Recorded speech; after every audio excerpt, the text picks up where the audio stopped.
Bienvenue pour une nouvelle Vendée en direct. Aujourd'hui, on parle 7e art. Bonjour Pierre Bonneau. Bonjour. Et merci d'avoir accepté notre invitation pour parler du 11e festival du film de Fontenay-le-Comte avec un thème, le fantastique. Pourquoi ce thème du fantastique cette année?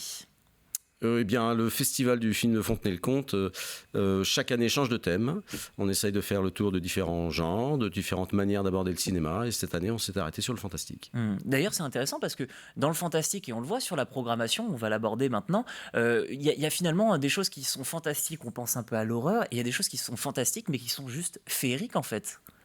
Ah oui, alors le fantastique, c'est pas l'horreur, hein. Le fantastique, c'est au départ, d'abord c'est un courant littéraire, c'est-à-dire ce sont des évocations, ce sont des suggestions de surnaturel. Au départ, c'est ça. Le cinéma s'est saisi de ces idées fantastiques et en a fait tout autre chose. Mais il y a encore beaucoup de films fantastiques qui sont juste dans la suggestion, qui sont juste dans cette ambiance un peu ambiguë, mais qui sont pas forcément. Je montre des choses monstrueuses et horribles. Pas forcément. Il y a de tout en fait, hein. Donc c'est très très varié. Et il y a de tout aussi à retrouver dans les salles. Qu'est-ce qu'on peut voir, par exemple, dans les prochains jours, hein, puisqu'on le sait, le festival bat son plein, hein, c'est jusqu'au 26, donc dimanche. Qu'est-ce qu'il reste à découvrir encore en salle ou qu'est-ce que vous avez retenu de cette semaine? Alors il reste encore beaucoup de choses parce qu'il y a l'emballage final du week-end. Alors il y a des grands. Le week-end va résumer la semaine, c'est-à-dire que c'est très éclectique, il y a beaucoup de choses différentes. Il y a des films très différents qui s'adressent à des publics très différents. Ça va des films, des grands classiques un peu horribles, là, comme on disait à l'instant, comme Alien par exemple. Mhm. Il y a une rétrospective sur Tim Burton, qui est aussi un des réalisateurs très importants du fantastique. Et puis, comme c'est varié, il y a aussi un ciné-concert, il y a aussi une conférence, il y a aussi une compétition de court-métrage. Donc ça va un peu dans tous les sens, parce que c'est un genre qui est très vaste, et on cherche à s'adresser à des publics très différents. Et puis Donc il y aussi, en a pour tous les goûts. il y a aussi des dessins animés. Alors là, on le voit, il y a Oui. la bande-annonce qui se diffuse juste derrière nous. Je pense à Alain Dain. En revanche, vous me posiez la question, enfin, vous en parliez, et ça me permet de rebondir, de ce festival de courts-métrages. Comment ça fonctionne en fait? Comment on pouvait choisir de s'inscrire? Est-ce que c'est vous qui choisissiez les courts-métrages en amont? Comment ça se passe cette partie vote finalement? Eh bien, il y a une espèce d'appel d'offres, si on veut, à partir du thème, où des réalisateurs proposent très en amont leur court-métrage. Alors, on en reçoit beaucoup. Il y en avait 60 ou 80 cette année. Et puis, on fait une sélection en interne, c'est-à-dire on est un petit groupe où on les regarde, on les visionne, et puis on essaye d'en retenir 10-12 à peu près. Et sur ces 10-12-là, eh bien, ils sont soumis à un jury, à plusieurs jurys en fait.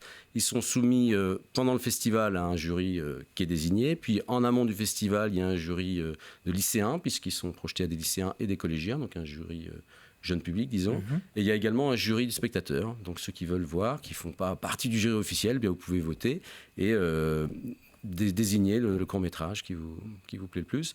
Et comme ça, à la fin, il y a une récompense sur les courts-métrages. Et c'est ce qu'on disait, c'est intéressant parce qu'on le sent bien dans la manière dont vous abordez la chose.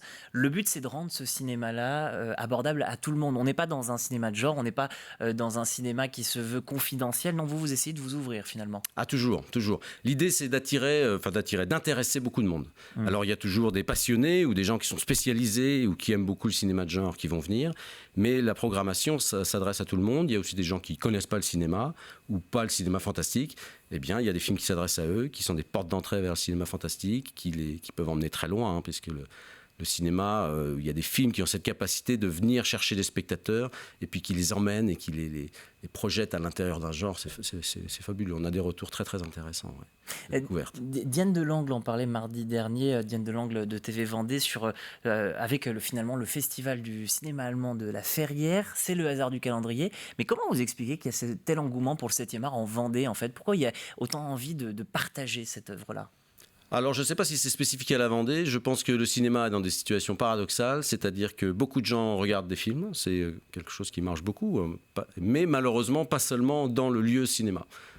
C'est-à-dire qu'il y a beaucoup de concurrence en dehors des cinémas, et je pense que c'est une réaction, il y a une désaffection des salles, beaucoup, hein, qui est mesurée depuis 2-3 ans nettement, et c'est une réaction qu'ont les cinémas et les passionnés de cinéma d'essayer de faire revenir le public dans les salles, parce que je pense profondément qu'il y a une vraie différence entre voir des films simplement à la télé ou sur un iPad ou autre, et puis expérimenter un film dans une salle de cinéma. Comme vous le dites, c'est une expérience. C'est Ah oui, pas vraiment. du tout la même façon de vivre son film finalement. Alors non, parce que d'une part, on n'est pas tout seul, donc ça peut être une expérience collective. Et d'autre part, la mise en scène n'est pas la même, l'écran est gigantesque, il y a une disproportion incroyable, et donc on ressent les choses différemment. Et je pense que beaucoup de public, je pense au jeune public notamment, il faut redécouvrir cette expérience-là. On essaye beaucoup de travailler toute l'année pour faire redécouvrir cette expérience-là au jeune public. Ouais. Et ce jeune public, justement, vous le convoquez avec ce prix dont on a déjà parlé, il y a des séances scolaires qui sont organisées.